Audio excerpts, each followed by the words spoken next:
This is why the special marine warning has been issued.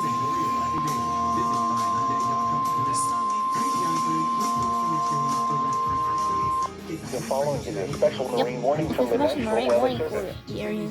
The National Weather Service in Chicago has issued a special marine warning for nearshore waters from Wilmette Harbor to Calumet Harbor, nearshore waters from Calumet Harbor to Michigan City, open waters from Wilmette Harbor to Michigan City out to Mid-Lake until 7:30 p.m. At 6:10 p.m., a strong thunderstorm was located 13 nautical miles southwest of Gary, or 16 nautical miles south of Indiana Harbor, moving north at 45 knots. Hazard, wind gusts 34 knots or greater.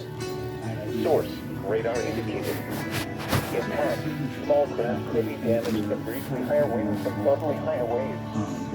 Locations and tactics include Harrison Beaver, Crib, Wilmette Harbor, 31st Street Harbor, Monroe Harbor. Looks like the special marine warning has been issued. Indiana Harbor, Monroe Harbor, Plymouth Harbor, Hammond Marina, Jacksonport Harbor, and Belmont Harbor. Neighbors say they tried to rescue the toddler, but were overcome by smoke. The National